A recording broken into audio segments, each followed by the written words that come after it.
She walked into his diner alone, soaked to the bone, clutching a red backpack, and whispered 5 words that changed everything.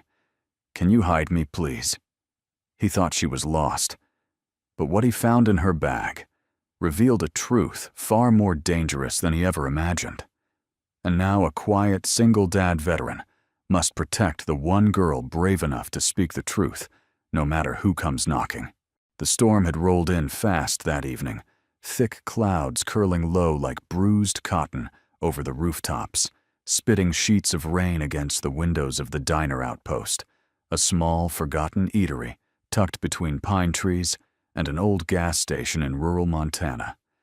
Daniel Carter was wiping down the counter, his sleeves rolled up his green military jacket slung over the back of a worn bar stool. The place had been dead quiet all night, just the way he liked it. No chatter, no questions, just the hum of the coffee pot and the occasional crackle of thunder. Then the bell above the door jingled. He glanced up, expecting maybe a lost trucker or a local straggler, but what walked in stopped him cold. A little girl, soaked to the bone. She couldn't have been more than 6. Her brown hair clung to her cheeks in dripping strands, and her red backpack looked almost as big as she was. She stood there, trembling not from the cold, but something else. Her eyes were wide, not pleading, but searching, frightened, calculating.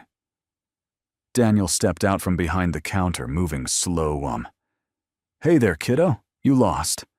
She hesitated, then took a step inside, letting the door creak shut behind her. "Are you hurt?" he asked, noting the scratches on her arms and the muddy knees of her jeans.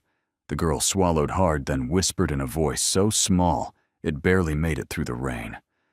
"Can you hide me from my dad?" Daniel's face didn't change, but something inside him did. Years in the Marines had taught him to read danger before it showed its face. And something about this little girl, her tone, her posture, the way she gripped that red backpack like it held her whole life, set off every silent alarm in his gut. He crouched down to her eye level, keeping his voice gentle. "What's your name, Abby?" she replied. "All right, Abby," he said. "Let's get you warm first. Then we'll talk." She followed him in silence to the back booth near the heater. He grabbed a clean towel from the rack and draped it over her small shoulders, then slid a mug of warm cocoa in front of her. Her tiny hands wrapped around it, like it was the last safe thing in the world. Daniel returned behind the counter, giving her space, watching without staring. She hadn't said another word, but she hadn't run either. That told him 2 things: she was scared, but she saw him as safer than what was out there. The rain outside intensified, slamming against the windows like angry fists. Daniel poured himself a cup of coffee and leaned back, letting the quiet stretch out. He'd learned long ago that silence was a language too, and sometimes it said more than words ever could. After several minutes, he heard the sound of the zipper. He looked over. Abby had placed her red backpack on the table and was slowly, carefully opening it. She pulled out 3 things: a small worn notebook, an old digital camera, and a plastic keychain shaped like a teddy bear attached to a USB stick. She didn't say anything, just laid them out in front of her like sacred offerings. Daniel didn't ask. He didn't need to. Instead, he sat across from her and said softly, "That cocoa any good?" Abby nodded, but her eyes never left the backpack. They flicked to his for a second, testing him. He gave a slow, quiet nod. "You're safe here, Abby. I've seen darker nights than this one. And I've walked out the other side. If you need a place to rest, this booth's yours for as long as you need." She looked down at the USB in her palm and whispered almost to herself. Mom said I'd know who to trust. Daniel didn't move, didn't blink. Then Abby curled up on the bench, wrapping the towel tighter around her. Within minutes, the storm outside became her lullaby. Daniel sat back in the booth across from her, his eyes resting on the USB drive still sitting on the table. He didn't touch it. Not yet. But something told him whatever was on that drive was the reason she came here, and the reason someone would come looking for her. He glanced toward the rain-smeared window. Somewhere out there, danger was coming. He could feel it like the pressure in his bones before a storm. But for tonight, for now, she was safe. And whoever came through that door next would have to go through him first. The rain hadn't let up. Outside, the world was a blur of cold steel gray and falling water. But inside the diner, the hum of the old heater and the warm scent of cinnamon and coffee wrapped around the room like a protective shell. Daniel Carter sat silently at the counter, eyes drifting toward the back booth, where Abby still slept, her small frame curled into the corner red backpack, clutched tight to her chest. He hadn't moved the items she laid out earlier: the notebook, the old camera, the teddy bear USB. He didn't need to. He'd seen enough in war zones to know the most dangerous secrets don't explode. They whisper. Daniel took another sip of his black coffee, bitter and hot, and turned the mug slowly in his hand. Something about that little girl had settled in his bones, and not just out of pity. It was instinct, a Marine's sense, the kind that doesn't ask permission before raising the hairs on your neck. He stood and walked back to the booth. Abby stirred slightly as he approached, but didn't wake. Daniel sat across from her, careful not to touch the backpack. Instead, he reached for the small camera. It was an old point-and-shoot model, dusty, scuffed screen cracked. He pressed the power button. It buzzed to life with a faint beep. The first few photos were harmless. Toys, a plate of spaghetti, a sock puppet. But the more he scrolled, the tighter his grip became. A blurry photo of a woman's arm. Another of the same arm, now bruised, discolored. Then a table with prescription bottles knocked over. Then the edge of a staircase. A heel caught mid-fall. Daniel paused. One video. Time-stamped 5 days ago. He hesitated, then pressed play. The screen shook as if the camera had been held by small, nervous hands. In the background, a voice, deep male, boomed from another room. "Why do you keep pushing me? I told you to drop it." There was a crash, a woman's scream. Then a second voice, softer shaking. "Abby, go to your room, honey. Go now." The camera shifted. The last image was of the woman's face. Abby's mother, frightened lips trembling as she reached for something behind her. Then the clip ended. Daniel sat still for a long time. He didn't curse, didn't flinch. He simply exhaled through his nose and shut off the camera. Across the booth, Abby stirred again. Her eyes fluttered open, glazed with sleep. For a moment, she looked confused, then scared. Her hands clutched the backpack tighter. Daniel's voice was gentle. "You hungry?" She nodded barely. He slid out of the booth and went behind the counter. A few minutes later, he returned with a small grilled cheese sandwich, cut diagonally, and a bowl of warm tomato soup. He placed them in front of her without a word. Abby didn't ask permission. She ate slowly, methodically, but with the focus of someone who hadn't had a hot meal in days. Daniel watched in silence. Only when she was halfway through did he speak. "Your mom, she the one who gave you the backpack?" Abby didn't answer right away. Then, without looking up, she said, "She packed it for me when things got loud again." Daniel leaned forward, his voice still soft. "You got anyone else? Grandparents? Aunt?" She shook her head. "My mom said, if anything happened to her, I should find someone who's good. Someone who's fought monsters, but still keeps their heart kind." That stopped him cold. The phrasing was strange, but intentional. Too poetic for a child that age, which meant it came directly from her mother's lips. "Did she say where you'd find someone like that?" he asked gently. Abby finally looked up, her voice barely above a whisper. She said, "I'd know." Daniel sat back, the words ringing in his chest like a quiet bell. He'd been called many things in his life, soldier grunt hero threat, but never that. Someone who's fought monsters, but still keeps their heart kind. He cleared his throat, then motioned to the USB still sitting untouched on the table. Do you know what's on it? Abby nodded. She said it proves everything. She gave it to you. She told me not to let Daddy find it. Daniel nodded once. No lectures, no promises he couldn't keep. Just a steady hand and a calm presence. He stood, walked over to the locked drawer near the register, pulled out a small envelope, slipped the USB inside. Then he slid it into a slot in the back wall behind a loose panel of wood. He'd used that panel for years. Cash old letters, the kind of stuff the world didn't need to see. When he turned around, Abby was staring at him. I won't ask you more than you want to tell, he said. But this place, it's safe. You're safe. Abby blinked, eyes wide and glassy. Then she did something Daniel didn't expect. She reached across the table and placed her tiny hand on his.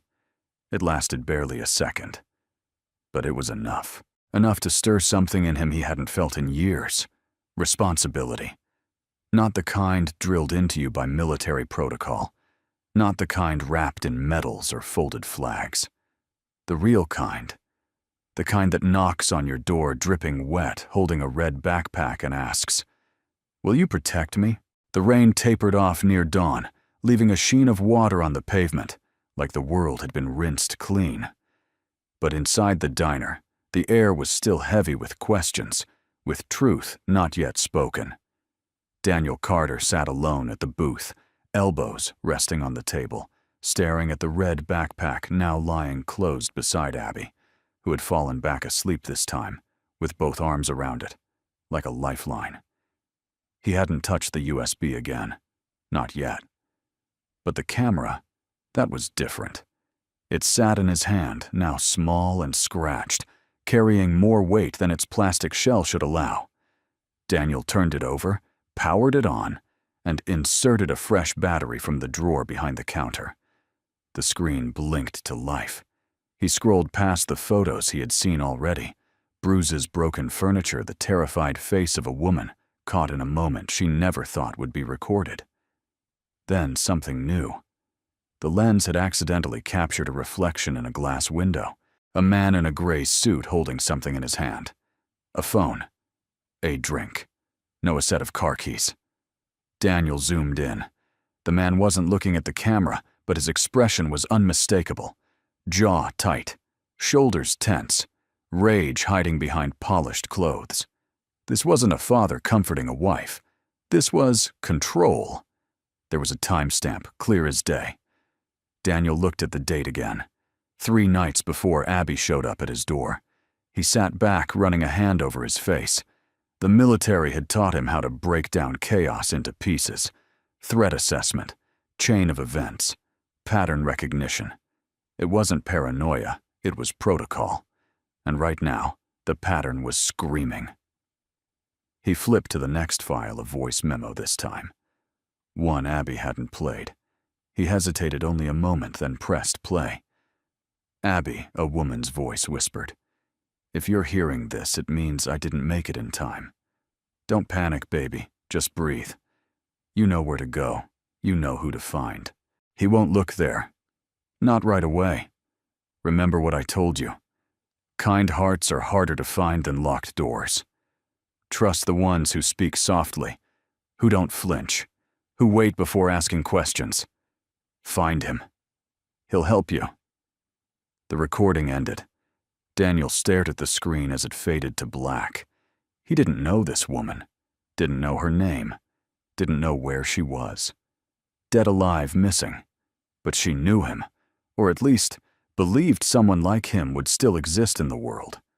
He looked over at Abby, sleeping again, her breath steady now. The towel had slipped off her shoulders. Her feet were bare beneath the booth. He stood and quietly pulled a clean blanket from the storage shelf, draped it over her, with the precision of a father, though he wasn't one. Not anymore. That was another life, a different storm, a different kind of loss. He straightened his eyes, settling back on the USB drive still tucked behind the panel. There was a reason it hadn't been the first thing he checked. Because once you open a door like that, there's no unseeing what lies behind it. But he also knew if the truth had a heartbeat, it was pulsing through that flash drive. Still, Daniel wasn't a hacker. He wasn't law enforcement. He needed help. He walked to the register, unlocked the drawer, and pulled out a weathered flip phone. No GPS, no synced cloud, just numbers. He scrolled to the one labeled Sheriff M. Green and hit call. 2 rings. Then a gruff voice answered. "Danny. Been a long time."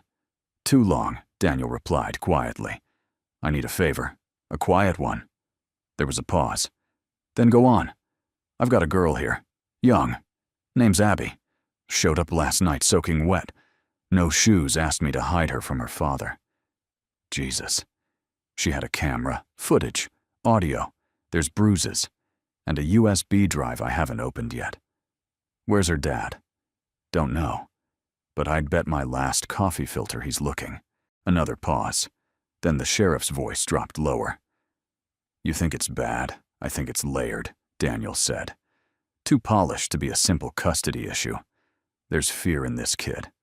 The kind that doesn't come from bedtime stories." "I can swing by." "No." "Not yet," Daniel said sharply. "She's sleeping. I just need a digital copy of this USB decoded. Quietly. No system flags. No reports." "You still don't trust the badge. I trust you," Daniel said. "Not the system wrapped around your neck." The sheriff exhaled a long breath. "All right. I'll send a guy I trust. Name's Tyler. Wears glasses, drives a beat-up Ford. Give him the drive. He'll get it back to me by tonight." Daniel nodded. "Make sure he doesn't scare her. I'll brief him." And Mike Daniel added, "Yeah, if anything happens to her on your watch." "It won't," Green said. Then hung up. Daniel lowered the phone, slid it back into the drawer, and locked it. Outside, the clouds had begun to drift, letting slivers of pale morning light cut through the fog. But Daniel knew better. This storm was just beginning. And it wasn't made of rain. The sun had begun its descent behind the trees, casting long, golden shadows across the dusty parking lot. A soft wind swept through the pine needles, whistling a quiet warning. Inside the diner, the clatter of silverware was replaced by soft jazz, playing from an old radio tucked behind the counter. Abby sat at the booth, coloring quietly on a napkin with a pen Daniel had given her. Her red backpack never left her side. Daniel wiped down the grill and glanced at the clock. 5 minutes until closing. He was about to flip the sign when the sound of tires crunching gravel made him pause. He walked to the window and peered through the blinds. A sleek black sedan rolled into the lot. Its windows were tinted, its paint pristine. Not the kind of car that usually found its way out here. 3 men stepped out. Daniel's fingers instinctively curled around the edge of the countertop. He didn't recognize them, but he didn't need to. He recognized the energy. The man in front wore a tailored charcoal suit, hair neatly combed, a watch that probably cost more than the diner's oven. His smile was polished, but his eyes didn't match. The other 2 wore smart, casual jackets, but their hands stayed in their pockets. Wide stances, quick glances. The kind of men who entered rooms backwards just to watch the exits. Daniel turned the lock on the cash register and slid the drawer shut. The door opened. The suited man stepped in first, glancing around like he was raiding the establishment. His smile grew when he spotted Daniel. "Evening," the man said smoothly. "Lovely place you have here." Daniel dried his hands on a towel. "Not much of a place. But it's warm. What can I do for you?" "We're looking for someone." The man's tone was casual but clipped. "A child, 6 years old. She may have wandered in here last night." Daniel tilted his head slightly. "That so?" "Yes. Her name's Abigail. Abby. My daughter." Behind him, one of the other men casually drifted toward the hallway, near the restroom's eyes scanning. Daniel didn't move. "You got a photo?" The man hesitated for a breath, then pulled out his phone and showed the screen. Abby, smiling, sitting on a swing. A perfect photo. Too perfect. Daniel's voice didn't change. "She doesn't look lost." "She's not," the man replied. "She's confused. Her mother filled her head with all kinds of nonsense before she left." Daniel nodded slowly. "You report her missing." The man paused, eyes narrowing just a hair. "Of course." Daniel gestured casually toward the diner window. "Funny. No Amber Alert. No police calls. No flyers.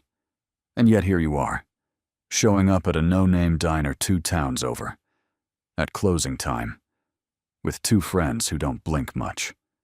The man's mask cracked just slightly. "I don't appreciate what you're implying," he said. Daniel leaned against the counter, calm as still water. "I'm not implying. I'm observing." The second man stepped forward. "Look, we just want to make sure she's okay. You'd want the same if it were your kid." Daniel's tone stayed measured. "If it were my kid, I wouldn't send 2 men in tailored boots to track her down at night. I'd call the sheriff. I'd bring a teddy bear, not intimidation." The suited man's eyes hardened. "Are you refusing to tell us if she's here?" Daniel gave a thin smile. "I'm saying if a child came in scared cold and asking for help, I'd treat her like my own until someone with a badge, not a briefcase, came to claim her." The air in the room shifted. The man took a step forward. The other 2 subtly mirrored him, surrounding Daniel in a half-moon. Daniel didn't move. Instead, he reached down beneath the counter slowly and pressed a small hidden button. The soft red light of the security camera came alive above the register. A second click activated the audio recorder behind the menu board. Both were hardwired. Off-grid. Quiet, but very real. The man noticed. His lips twitched just for a moment. Then Daniel said it. "Your tie's crooked." It was a subtle insult. A Marine's insult. Not about the tie, but the illusion. The lie of control. The man stepped back, regaining composure. "You're making a mistake." "No," Daniel said quietly. "You made one. Coming here thinking you'd meet a scared old man behind a counter." A long silence stretched between them. Then the man nodded. Once curt. "We'll be back. With paperwork." Daniel didn't flinch. "Bring a warrant. And a badge. Otherwise, don't bother knocking." They left without another word. As the sedan rolled away, Daniel waited. Watched. Only when the taillights disappeared around the curve did he turn back. Abby was peeking out from behind the kitchen wall, her eyes wide. He walked toward her and crouched. "You okay?" he asked. She nodded. "You know those men." She nodded again. "The one in front. That's my dad." Daniel let that settle. "You sure?" Her voice was quiet. "He calls himself my dad. But I don't think real dads talk like that." Daniel's chest tightened. He placed a hand gently on her shoulder. "You did good staying hidden." She looked up at him. "Will they come back?" "They might," Daniel said honestly. "But if they do, they'll find a different man waiting." "Are you scared?" He thought for a second, then smiled. "No, kiddo. I've been through worse than a bad suit." Abby blinked, then whispered something so soft he almost missed it. Mom said to find someone brave enough to tell the truth, even when it's hard. Daniel looked her in the eye. She was right. And in that moment, with the diner bathed in the last light of day, and the echoes of threat still lingering, something shifted between them, an unspoken oath. She wasn't just hiding anymore. She had been believed. And Daniel wasn't just a stranger anymore. He had taken a side. The night was still. Too still. Daniel sat outside the diner on an old wooden bench, a faded quilt draped over his shoulders like a second skin. A mug of coffee cooled between his palms, untouched. Inside, Abby slept in the booth again, this time, deeper. Her breathing calm, her backpack resting safely under her head like a pillow. The uneaten half of her grilled cheese sat cold on the plate beside her, forgotten. Daniel's eyes weren't on the stars. They were on the tree line. He was listening, not for footsteps, not for engines, for silence. Because silence, he knew, could mean many things. Peace, or the pause before something moved. The door creaked open behind him. Tiny footsteps. He turned slightly. Abby, wrapped in the blanket he had given her, stood in the doorway rubbing her eyes. "You should be asleep," Daniel said gently. She hesitated. "Can I sit with you?" He nodded and moved over without a word. She climbed onto the bench, her bare feet tucked beneath her eyes, squinting at the night. "It's quiet," she whispered. "Too quiet." She nodded. Daniel took a breath. "You ever hear of a man named Kipling?" She shook her head. He once said, "If you can keep your head when all about you are losing theirs, you'll be a man, my son." Abby tilted her head. Was Kipling a soldier? Daniel smiled faintly. He was a poet. But he understood something a lot of soldiers learn too late. She looked up at him. "Like you." Daniel stared into the dark. "Yeah, like me." Abby was quiet for a moment, then asked, "Did you fight bad guys?" He nodded. "Some. Some were wearing uniforms. Some were hiding behind smiles." She didn't ask for details. Children don't need blood to understand fear. They see it in voices, in door slams, in things that break without falling. Then she said, "Mom used to say you don't have to yell to be strong." Daniel's throat tightened. She said the strongest people are the ones who can make others feel safe, just by being in the room. He looked at her carefully. "Is that why she told you to find someone like me?" Abby nodded. "She said you were quiet, but not afraid. That you used to fight monsters, but you didn't become one." Daniel looked away.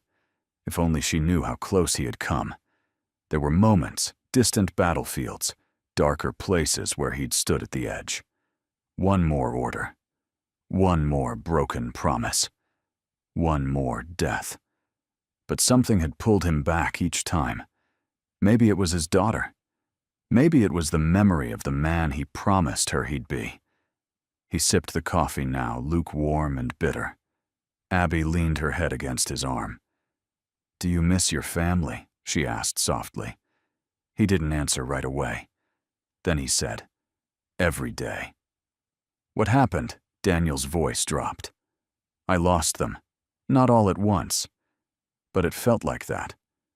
Abby didn't pry, just sat with him quiet and still like a soldier sharing the same trench.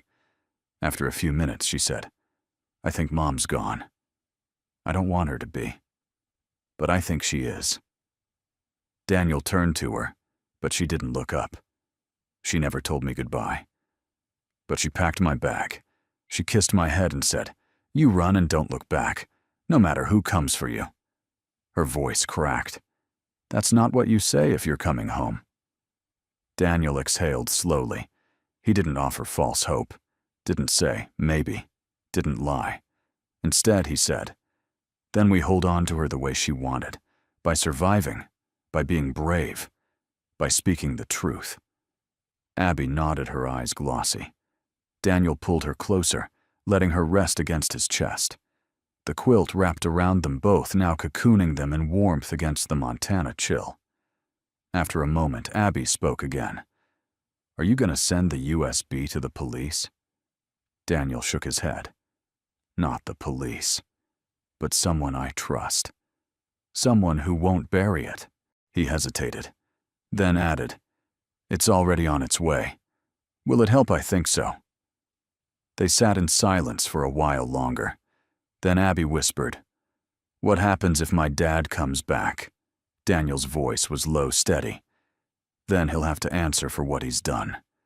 And if he lies," Daniel's jaw tensed, "then we speak louder. Not with our voices, but with what we know, with what your mom left behind.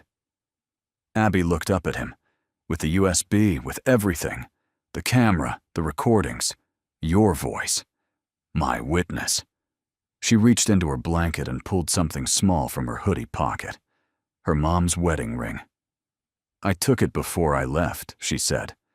I didn't even mean to.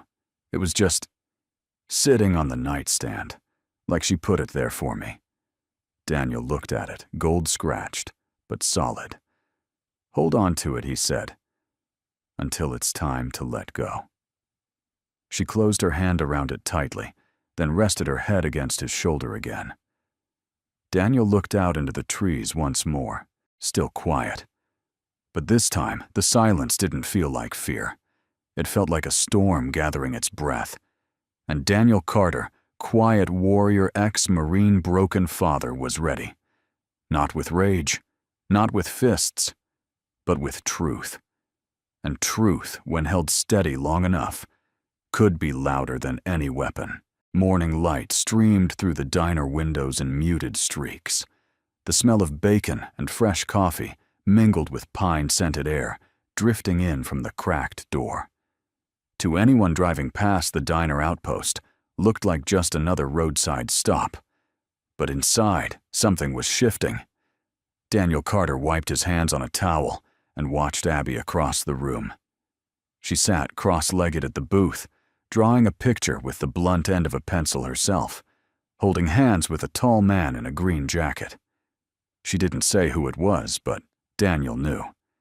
He poured himself another cup of coffee, the liquid dark as the thoughts running through his head.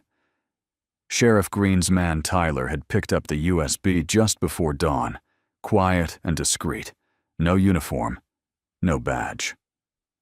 The less Abby saw of flashing lights, the better. Now Daniel had time to think, time to hunt for truth. He sat at the counter, opened his old laptop, one of those thick, unfashionable ones, with tape over the camera, and began typing. He didn't need hacking skills to find what was hiding in plain sight. Most predators built their empires in full view. Alex Donovan. The name alone pulled up pages of glowing press releases, visionary investor philanthropist, a model for responsible capitalism. Photos of him at charity galas with politicians, handshakes with mayors, grants to children's hospitals. Daniel scrolled further. The shine dimmed a little. A messy divorce sealed under court order. A flurry of lawsuits filed and dropped. A nonprofit dissolved without explanation. A custody petition filed by E. Donovan Abby's mother, then mysteriously withdrawn 6 months later. Daniel leaned back, jaw tight. He'd seen this before. Men who built fortresses of reputation around themselves so thick that by the time the truth seeped out, everyone had already decided it was a lie. He picked up the phone and dialed Caroline, the social worker who owed him a favor. She answered on the second ring. "Daniel, it's early." I know. Need to ask about a case. You're not supposed to. I'm not asking for files. Just off the record." A pause. Then go on. "Name's Abby Donovan, 6 years old. Showed up at my diner 2 nights ago. Said she needed to hide from her dad." Caroline sucked in a breath. "I've heard whispers. Nothing concrete." Her mother filed a protective order, but it got dropped. There were sealed reports, physical harm, emotional manipulation, but nothing ever stuck. "Donovan has lawyers who make evidence vanish." Daniel's voice stayed calm. "Any active investigation?" "Not that I'm aware of. We've tried, Daniel. Without a witness, without proof." "She's sitting in my booth right now," Daniel said. "And there's proof." Caroline's voice steadied. "Then don't bring her in yet. Keep her safe. I'll start pulling what I can without setting off alarms." "Appreciate it," Daniel said and hung up. He closed the laptop and looked back at Abby. She'd put down her pencil and was now staring at the window at something only she could see. He walked over and crouched down beside her. "You okay?" She shrugged. "I had a dream Mom was in a box, like a wooden box.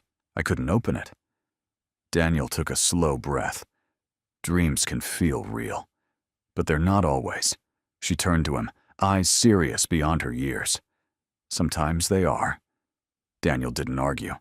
Instead, he said, "You ever hear your dad talk about places?" "Names friends." Abby hesitated, then shook her head. "Just business words. Meetings. He always whispers on the phone." Daniel smiled faintly. "That's okay. You've already helped more than you know."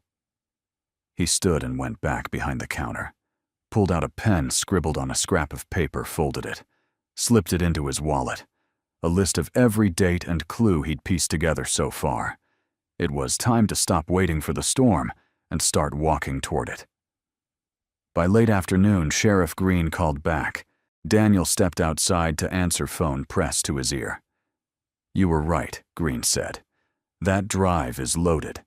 Financial transfers, offshore accounts, and get this, a private email chain between Donovan and a fixer discussing how to resolve his wife. Date matches the day she disappeared." Daniel closed his eyes briefly. "So it's murder. Looks like. But no body. And the system will protect him unless we catch him off guard." Daniel's jaw tightened. "Then we'll catch him. Easy, Danny. Don't go Marine on me. Let me do this right." Daniel's voice was calm but steel-threaded. "I am letting you. But he's already been here once. He'll come again. Next time he won't just smile." Green exhaled. "You always did run toward trouble." "Someone has to," Daniel said and hung up. He turned back toward the diner. Abby was watching him through the window, her small hand pressed to the glass. For a second he saw his own daughter there, the one he lost her eyes, the same mix of hope and fear. He walked back inside, pushing the door gently. Abby asked, "Was that the police?" "A friend," Daniel said. "Someone who wants to help. Will it be okay?" He knelt to her level. "It's not okay yet, but it's moving that way." She studied his face. "You don't talk like other grown-ups. How's that? You don't promise things you can't do." Daniel smiled sadly. Learned that the hard way. Abby reached into her backpack and pulled out the notebook. She flipped it open to a page covered in crayon scribbles, a rough drawing of her dad's car, the color of the sedan, the shape of the license plate letters. "I saw it," she said. "I drew it so I wouldn't forget." Daniel took the notebook gently. "This helps a lot." She looked at him. "Do you ever get scared?" "Every day," he said quietly. "But fear's not a stop sign. It's a compass. It tells you where you're needed." Abby tilted her head. Like a quiet warrior, Daniel blinked. "Who told you that, Mom?" "She said you were a quiet warrior." He felt the words settle into him like a weight, but not a burden. More like a mantle. He put the notebook back on the table and met her gaze. "Then I guess I better live up to it." Outside, the sky had turned the color of pewter, heavy with rain again. The wind picked up, carrying the smell of pine, and something else exhaust maybe from a car approaching. Daniel straightened, every sense on alert. He wasn't just protecting a child anymore. He was holding a line. And somewhere out there, behind polished smiles and expensive suits, Alex Donovan was beginning to realize the man he was chasing wasn't just a diner cook with a faded jacket. He was a Marine who had fought monsters and had learned how to keep his heart kind. The rain returned just after dusk, tapping against the windows in rhythmic pulses. The kind of rain that didn't scream, but whispered. A warning. Daniel Carter stood behind the counter of the diner, wiping down the same stretch of polished wood for the third time. Not because it needed cleaning, but because something in his muscles needed motion. Stillness tonight wasn't rest. It was preparation. Abby was in the back booth reading a children's book someone had left behind weeks ago, The Giving Tree. Her lips moved silently as she traced each word with her finger. The red backpack never left her side. Then the bell above the door rang. Daniel didn't startle. He didn't even look up right away. He folded the towel neatly, turned, and saw the man. Alone this time. Alex Donovan. Tailored suit. Rain slicked across the shoulders. Polished leather shoes glistening on the tile. No entourage. No smiles.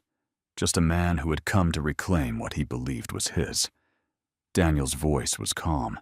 Diners closed. Alex stepped forward, ignoring the sign that toned the law. "I'm not here for a burger," he said flatly. His eyes scanned the room, calculated, controlled, then landed on the booth in the back. Daniel moved, subtly shifting his weight, positioning himself between the man and Abby. "She's not going with you," Daniel said. Alex raised an eyebrow. "So you admit she's here? I'm not hiding her. I'm protecting her." Alex chuckled once, but it didn't touch his eyes. "You think this is noble, don't you?" The old veteran playing savior to a child he barely knows. Daniel's jaw tightened slightly. "It's not about playing anything. It's about doing what's right." Alex stepped closer, voice cold. "You don't know me. You don't know our family. You have no right." "You're right," Daniel replied. "I don't know everything, but I know what fear looks like. And that little girl, she flinched when she saw you. She clutches that backpack like a lifeline. She cries in her sleep." Alex's face hardened. "She's confused. Children exaggerate. Her mother is missing," Daniel cut in. "And you've done everything in your power to keep it that way." A beat of silence, the air between them dense with things not yet said. Alex's hand twitched slightly at his side. "Last chance. Step aside." Daniel didn't raise his voice, didn't puff his chest. Instead, he whispered, "You're making a mistake." Alex lunged, not like a trained fighter, but like a man used to getting what he wanted. His hand reached for Daniel's shoulder. That was enough. In one fluid motion, Daniel caught. The wrist stepped inside the reach and redirected the energy sideways, guiding Alex's arm downward as his other hand pressed gently behind the elbow. The momentum collapsed. Snap, not bone. Just balance. Alex crumpled to one knee, breath knocked out of him. Daniel held him there, not with strength, but with technique. Pressure on the shoulder wrist rotated just so, spine immobilized. He leaned down, voice low. "I spent years learning how to dismantle a man without leaving bruises. I did it to save lives on both sides." "You think I'm afraid of a suit and a last name?" Alex gasped, struggling. Daniel loosened his grip just enough to allow breathing. "Let me teach you something your money never could." He paused. "Power isn't what you take, it's what you protect." Then he let go. Alex stumbled back, humiliated, not injured, just outmaneuvered. He straightened his jacket, trying to reclaim dignity. "I'll have you arrested," he hissed. "For what?" Daniel asked. "Not hurting you." Alex's eyes were wild now, the mask slipping completely. "She's mine." "No," came a soft voice. Both men turned. Abby had stepped out from the booth. Her small frame stood straight, her hands shaking but her voice firm. "I'm not a thing. I'm not yours. I'm a person." Alex stared at her, stunned. She took a breath. "Mom told me to run. She told me to find someone good, someone who fights without fists, someone who doesn't yell." Daniel remained still, watching.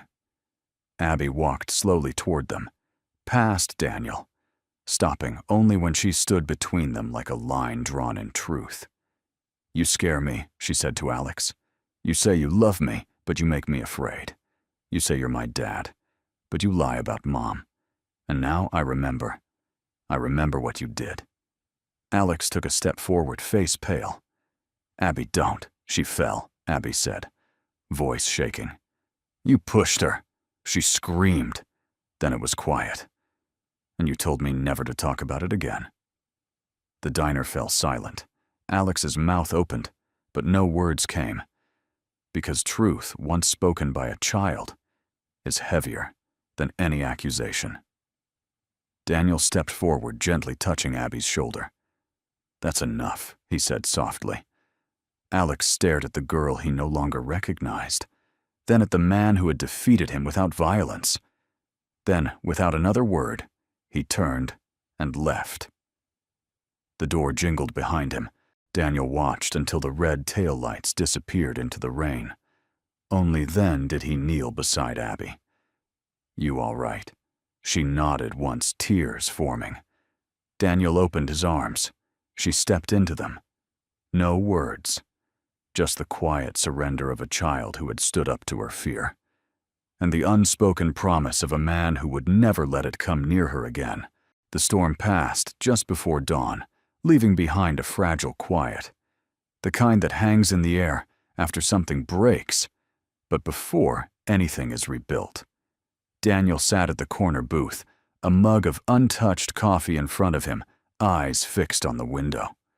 Outside, the world glistened under the first rays of morning, as if the rain had scrubbed the earth clean.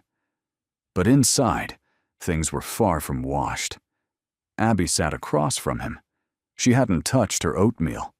Neither had spoken since the confrontation with Alex the night before. There were no sirens, no police, just silence as heavy and honest as a confession. Finally, Daniel broke it. "Do you want to talk about what happened?" Abby looked up at him. Her eyes weren't full of fear this time, just fatigue and something else. Resolve. She pulled her red backpack onto the table and unzipped the front pouch. From it, she took out a small pink plastic voice recorder, one Daniel hadn't seen before. "My mom gave me this a long time ago," she said softly.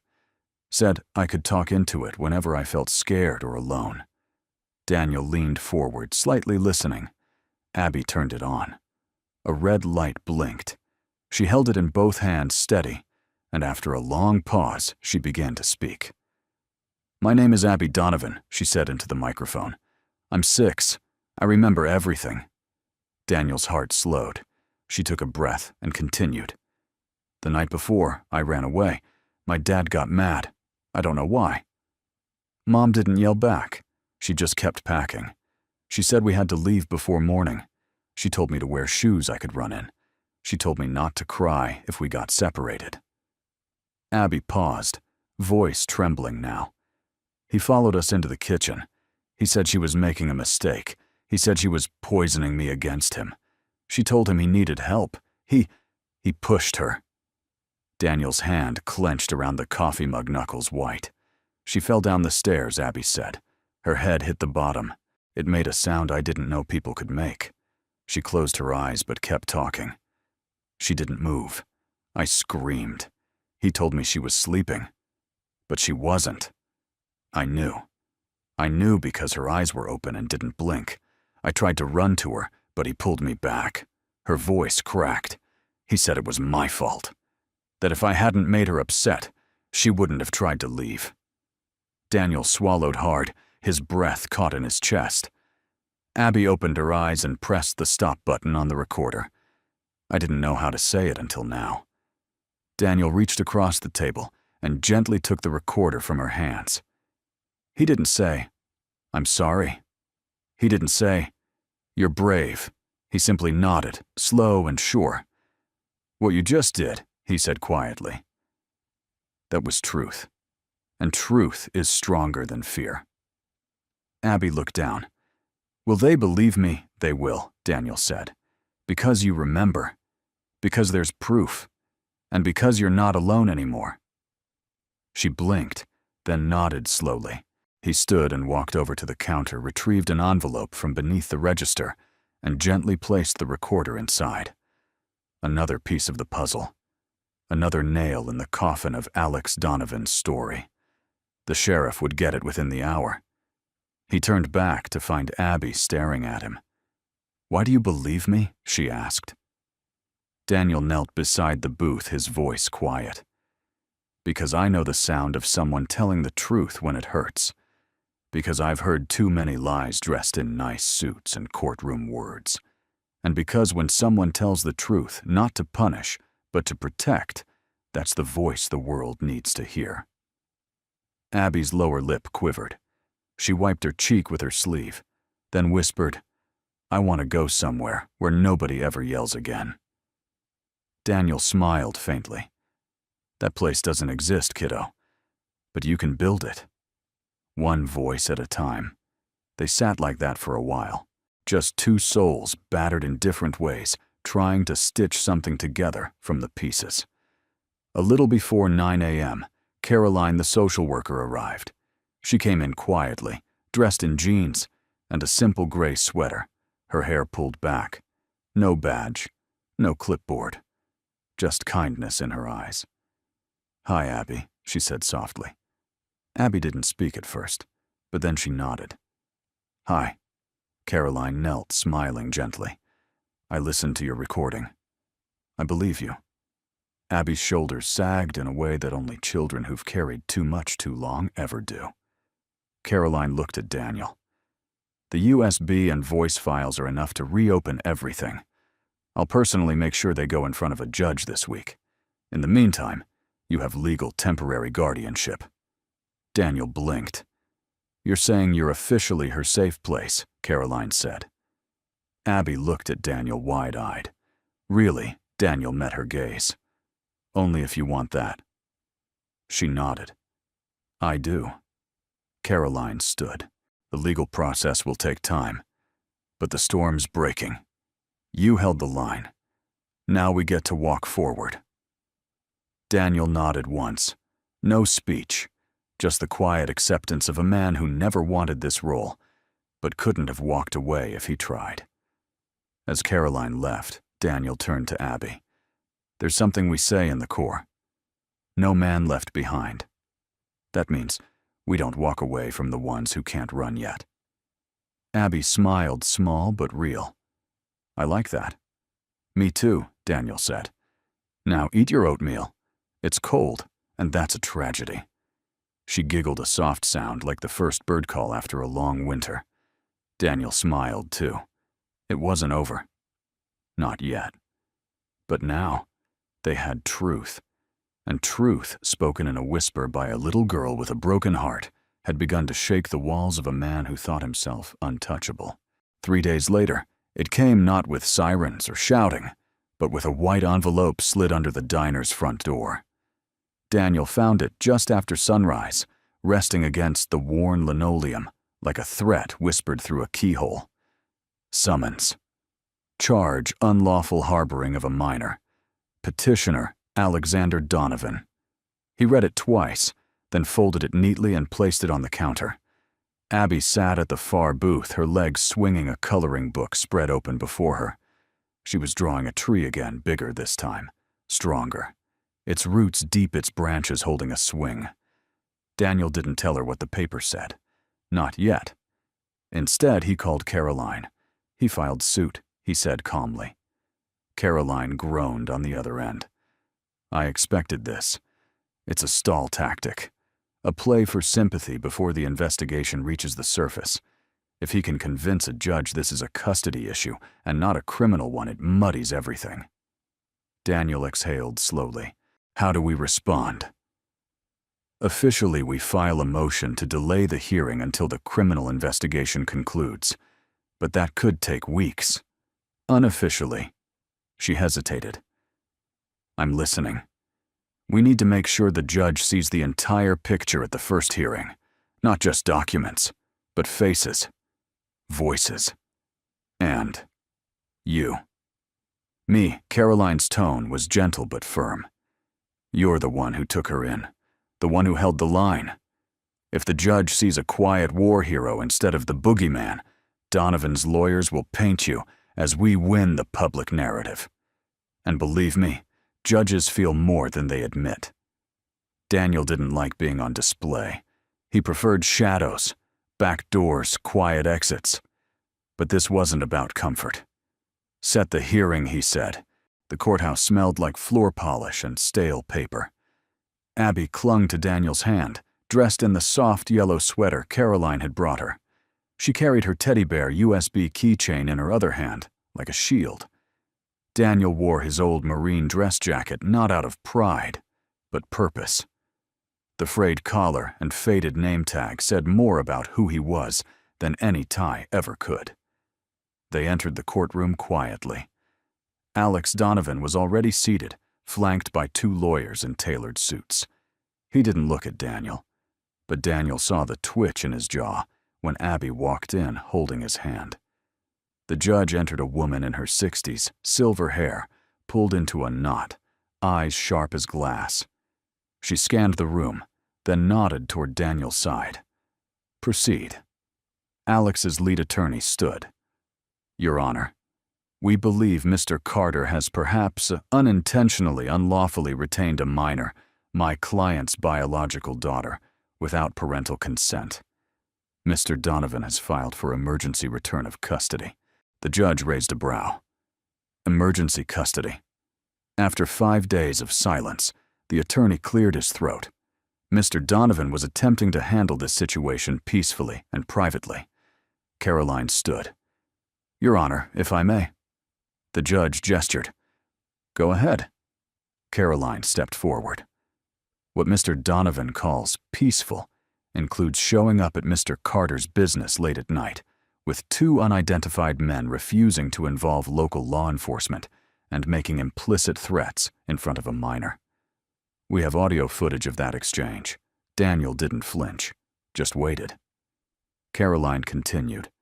"We also have photographic evidence taken by the child images of physical injury to the mother audio recordings describing domestic violence and a USB containing financial records and communications suggesting premeditated harm to the mother who remains missing. All of this was submitted to the county sheriff, and a formal investigation has now been opened into the disappearance of Mrs. Elise Donovan." The judge's expression didn't change, but her pen paused mid-note. Alex's attorney stood again. "That investigation is preliminary. There's been no arrest, no formal charges." Yet Caroline said coolly. The judge turned to Daniel. "Mr. Carter, you're not a guardian by law. Why did you shelter the girl Daniel stood? He didn't prepare a speech. He didn't need one. She walked into my diner alone, wet, cold, and scared. Asked me if I could hide her from her father. She never asked for food, never asked for toys. Just safety. I gave her that. No questions, no promises, just warmth." He paused. "Then I saw the bruises in the pictures, heard the recordings, and I realized this wasn't a misunderstanding. This was a warning." The judge looked at Abby. "Young lady, do you want to say anything?"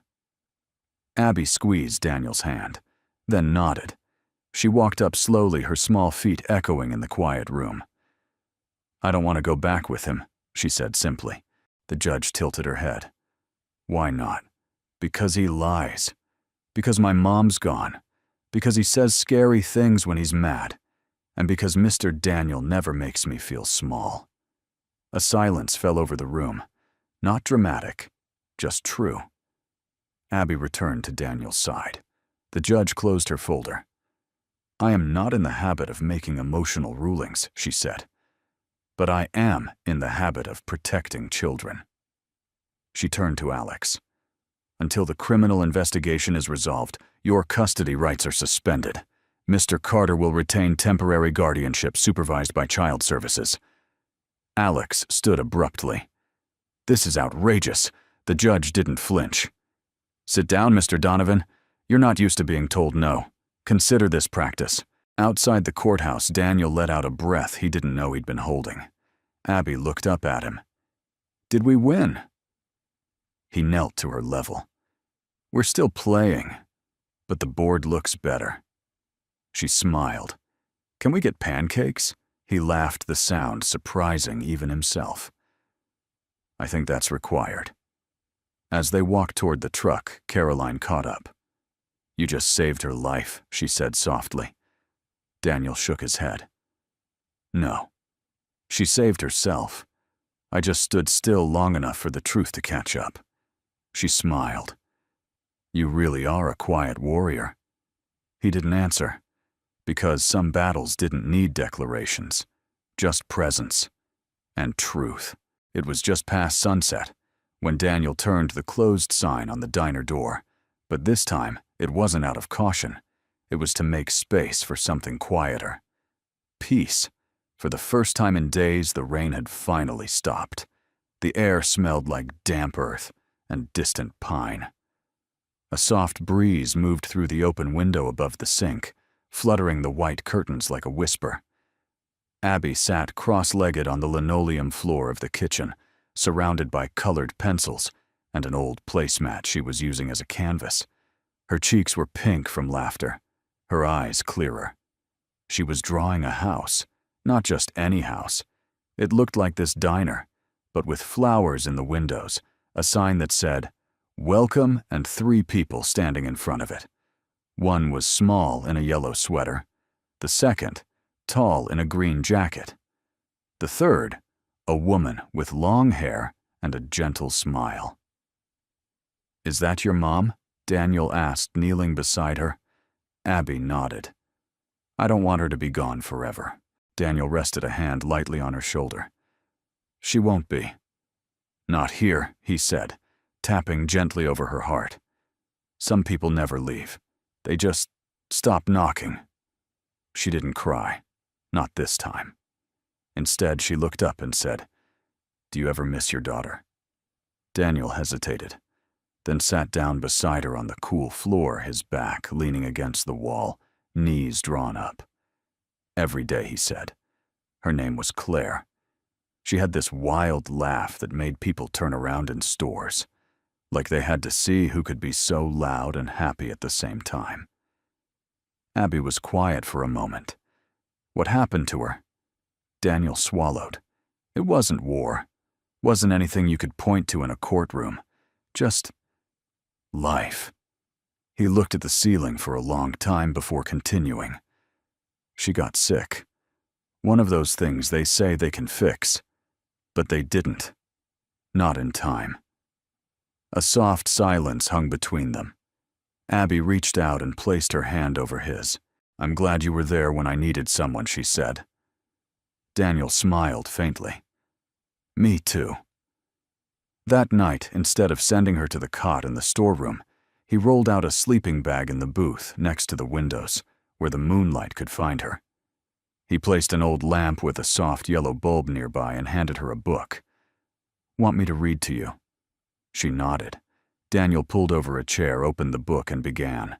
His voice was steady, low, rich with something deeper than tone, a kind of love that wasn't born from biology but from presence, from showing up when it mattered.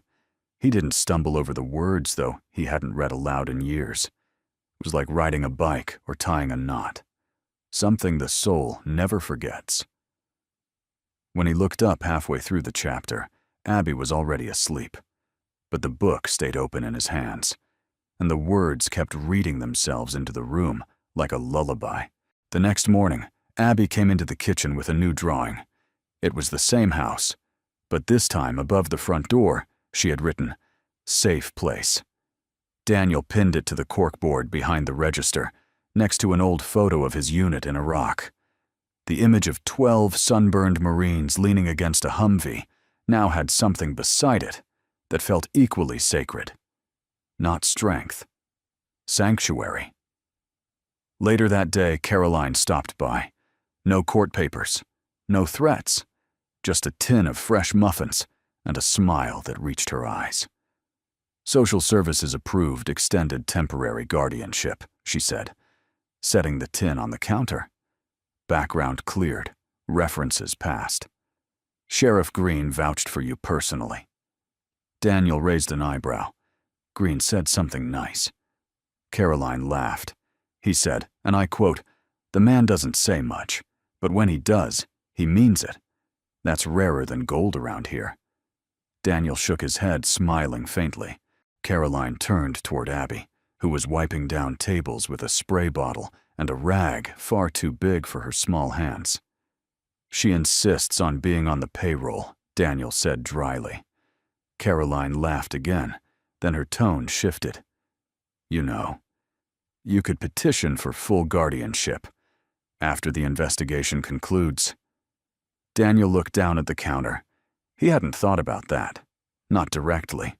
Not in legal terms. But every night Abby fell asleep in that booth, every morning she poured sugar into the coffee filter like it was magic. It was already happening. A family not by design, but by decision. "I'll think about it," he said. Caroline nodded. "You've given her something no judge can grant consistency.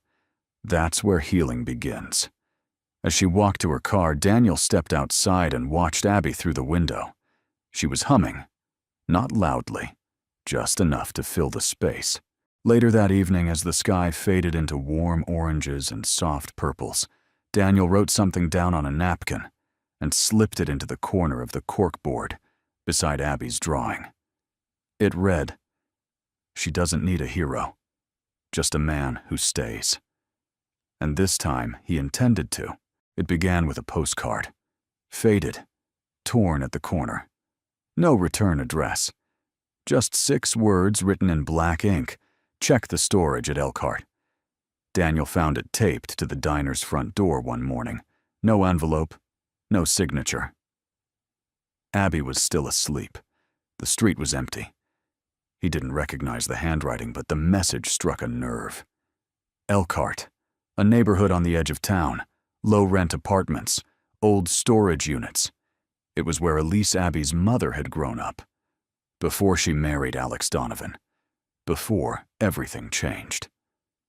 Daniel stared at the postcard for a long time before sliding it into his coat pocket. Later that day, he made a quiet call to Sheriff Green, asked for a favor. By noon, he and Caroline stood outside Elkhart Hills Storage in front of Unit 47. Abby stayed behind at the diner with one of Caroline's most trusted volunteers, a retired elementary teacher with warm eyes and steady hands. Daniel gripped the padlock. "You sure we can do this without a warrant?" Green's voice had been clear over the phone. "Technically, no. But if Elise was the leaseholder, and she's presumed dead, we can argue protective access if there's evidence connected to an open investigation." Caroline held up the key Green had sent. "Only if you're sure." Daniel nodded once. "Let's open it." The lock clicked. The door slid open with a screech of rusted metal. Inside was dust, silence, and secrets. Rows of boxes lined the narrow space, some labeled Abby, Art, others marked legal. A small filing cabinet stood in the corner. One box had a cracked picture frame on top. Daniel picked it up. A photo of Elise and Abby at a park. Elise laughing, wind in her hair. Not the polished smile from Alex's PR photos. This was a real woman, a real mother. She knew she was in danger, Caroline said, her voice quiet, reverent. Daniel opened a folder labeled Custody Backup. Inside, a notarized letter from Elise detailing emotional abuse. Photos of bruises. A timeline of incidents with dates, locations, and witnesses. Contact info for a lawyer named Cynthia Vale, filed, but crossed out in red ink. Below it, she backed out. Bought off Daniel's gut, twisted. In the back of the unit, Caroline opened a small locked drawer in the filing cabinet. Inside were 3 flash drives. She plugged one into her laptop. There were dozens of files, scanned emails, voicemails, and screenshots. One folder was titled Last Known Location. It held a screenshot from a building's hallway camera, time-stamped the day Elise vanished. Daniel leaned in. Elise stood in the hallway of a downtown apartment complex, her face tense. She was dragging something, maybe a duffel bag. Then another figure entered the frame. Alex Donovan. He wore gloves. He looked at the camera, then turned it upward, knocking it off frame. That was the last image. Daniel exhaled through his nose. She tried to leave, he said. She had proof. She made backups. And she knew he'd come after her. Caroline nodded, scrolling quickly through the other folders. She left a trail, just not one the system cared to follow. Until now. Daniel opened the final box, marked Spiritual, Elise. Inside were journals, prayer cards, and a single letter, addressed to To whoever she found. He opened it. To whoever she found. If you're reading this, I didn't make it. But she did. Please forgive me for asking you to carry something so heavy. I didn't plan this. I prayed for a miracle instead. But I couldn't wait for one. So I gave her the only gift I had. Left a chance. If you're reading this, you're the one she trusted. You're the one who showed her a kind of strength that doesn't scare. The kind that listens. Please tell her I never wanted to leave her. I was just out of time. But she's not. She's just beginning. And maybe so are you. Elise Donovan. Daniel folded the letter slowly. His fingers lingered on the paper, not out of hesitation but reverence. Caroline swallowed hard. We need to get this to the DA. Now. Daniel nodded. Every piece, every file, every photograph. They stepped out of the unit into the fading afternoon sun. For a long moment, Daniel stood in the parking lot staring at the horizon. Caroline glanced at him. You all right? He looked at her. No, he said softly. But I'm not broken either. Back at the diner, Abby was sitting on the counter swinging her legs. She lit up when she saw Daniel. You're back. He gave her a small smile. We found some of your mom's things. Her eyes widened. Really? He nodded and crouched beside her. She left something for you. I'll give it to you when you're ready. Abby nodded slowly, a seriousness in her that went beyond her years. I want to see it, she said. He looked at her, really looked, and saw Elise, not in her face, but in her will. He stood and said, all right then. That night under warm light and the hush of moon outside, Daniel sat beside Abby as she opened her mother's letter. She didn't cry. She just held it close to her chest when she was done, then turned to Daniel and whispered, Thank you. He didn't ask for what. He just pulled the blanket up over her shoulders and sat there in silence as the past finally stepped into the light and lost its power. The courtroom was colder than Daniel expected, not in temperature, but in atmosphere, sterile, precise, like every word spoken inside it needed permission. A judge's bench rose high in the center. 2 flags stood still behind it. The air was so still, you could hear the click of every heel, every breath held too long. Daniel sat in the gallery, not behind a defense table, not behind Abby, but beside her. Caroline sat on her other side, a calming presence. Abby wore the same yellow sweater she had worn the day of their first hearing, but this time her hair was tied back neatly and her posture was upright, not out of fear, but intention. This was her day. Across the aisle sat Alex Donovan, alone. His usual entourage of lawyers had thinned to one older, pale, and tired. Alex still wore a crisp gray suit, but the edges had frayed. The mask was still there, but the eyes behind it had grown dull. The judge entered, the same woman as before, Judge Marion Keller, stern, silver-haired, and known for never raising her voice because she never needed to. All rise. They stood. When the room settled, the judge opened a folder with practiced calm. We are here today for the evidentiary review in the matter of Abigail Donovan. Due to developments from the ongoing investigation into the disappearance of Elise Donovan and new materials submitted to this court, we are proceeding to hear testimony. She looked directly at Alex. Mr. Donovan, you may respond to the findings of the investigative report, including the video timestamped at 7:46 p.m. on the night of your wife's last known location and your attempt to redirect security camera surveillance at the Crestwood Apartments. Alex stood, smoothed his tie, and gave the courtroom a perfectly rehearsed nod. With respect, Your Honor, I was attempting to preserve my wife's privacy. She was erratic in those final weeks. She left voluntarily. I had no reason to stop her. She was the one hiding things, not me. Daniel felt the shift, the subtle redirect, That same calm deflection that had likely worked on investors, politicians, even lawyers for years. But it didn't move the judge.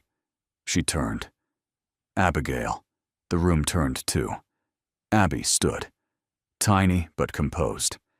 She took slow steps to the center of the room. Daniel watched her hands tremble as she approached the witness stand, but she didn't stop. The bailiff helped her up onto the chair. "You swear to tell the truth?" he asked softly. Abby nodded. "Yes." The judge leaned forward. "Abigail, you understand why we're here?" "Yes, ma'am." "Do you feel safe?" Abby looked at Daniel, then Caroline, then at her own 2 feet. "I do now." The judge smiled faintly. "Do you want to speak for yourself today? Or would you like someone to read your statement?" Abby reached into her pocket and pulled out her voice recorder. "I want to play this," she said. "Then talk." The judge nodded. Abby pressed play. The room filled with the sound of her voice from days before. "My name is Abby Donovan. I'm 6. I remember everything." The recording described what happened the night her mother disappeared. The push, the sound, the lie, the fear. No gasps, no interruptions. Just truth. When the clip ended, Abby looked up at the judge. Her voice was barely above a whisper, but strong. "My mom said if something bad happened, I should find someone who fought monsters, but still had a kind heart. I found Mr. Daniel. He didn't yell. He didn't lie. He didn't make me feel small." She turned to look at Alex. "I'm not confused. I'm not lying. And I'm not afraid anymore." Silence. Then the judge cleared her throat. "Thank you, Abby. You may return to your seat." Abby stepped down and returned to Daniel's side. She slid her hand into his, and he held it without saying a word. The judge turned to Alex. "You may cross-examine." Alex's lawyer stood but hesitated. "No questions, Your Honor." The judge looked back down at her file. For a long time, the only sound in the courtroom was the soft turning of a page. Then, "This court finds sufficient cause to extend full emergency guardianship to Daniel Carter, effective immediately. Furthermore, this court is issuing a temporary restraining order against Alexander Donovan, pending the outcome of the criminal investigation into the disappearance of Elise Donovan. Custodial rights are suspended indefinitely. No cheers, no clapping, just the weight of justice quietly handed down like a stone on a still pond." Alex stood stunned. "You can't, she's my daughter." The judge didn't even look up. "She is her own person, and she chose safety over ownership. Court is adjourned." The gavel fell. Outside the courthouse steps were quiet. Daniel sat on the edge of the stone railing, Abby beside him, legs swinging again, but this time with ease. She looked up at him. "Did we win?" He looked at her, then up at the sky, where the clouds had finally given way to a rare Montana blue. "No," he said. "We didn't win. We ended something." Abby tilted her head. "Then what do we do now?" Daniel smiled. "We begin." She leaned against his arm. "Can we get ice cream first?" Daniel nodded. "Absolutely." As they stood to walk to the truck, Daniel glanced back at the courthouse one last time.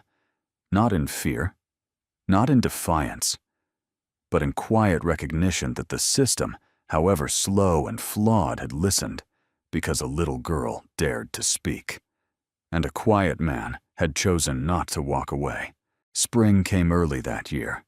The snow melted sooner than expected, and for the first time in a long while, sunlight settled over the quiet stretch of highway where the diner outpost stood. Wildflowers peeked through the gravel outside. A family of robins nested above the back awning. The place, once just a dusty way station for truckers and loaners, had begun to breathe. And inside it had become something else entirely. A home. Daniel Carter wiped down the counter, though it didn't need it. The diner was clean, lived in, as Caroline once said. On the far wall hung Abby's drawing of their safe place. Beside it now were other drawings, a row of kids holding hands, a dog with lopsided ears, and a fire truck that looked suspiciously like Daniel's beat-up pickup. And framed in the center, mounted in glass with 4 screws, and reverence was the teddy bear USB drive. No plaque, no description, just presence. A reminder that the truth, however small, can change the course of a life. The bell above the door jingled. Abby came in wearing a little apron 2 sizes too big, and boots that squeaked when she walked. She carried a tray with 2 mugs of cocoa and set them on the counter with proud ceremony. "You're late," she teased. Daniel raised an eyebrow. "You're the one who slept in." She climbed onto the stool beside him. "That's 'cause I stayed up finishing my book report." "Charlotte's Web. Have you read it?" "Few times." She sipped her cocoa. "I liked it. But it made me cry." Daniel nodded. "The good ones usually do." She swung her legs and looked around the diner. "When are the other kids coming?" 3 o'clock, he said. "Mrs. Avery's bringing them after art class." In the weeks following the final hearing, Caroline and Daniel had quietly started something new. Not a program, not a foundation, just a promise. A simple one. No child should have to feel afraid of bedtime.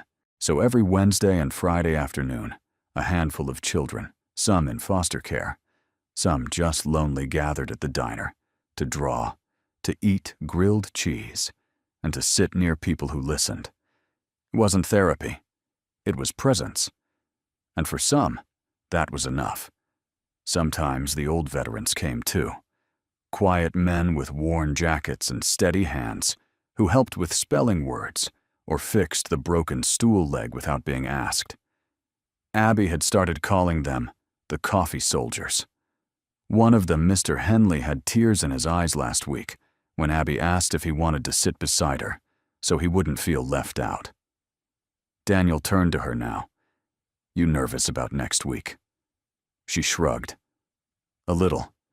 Next week was her first day back at school.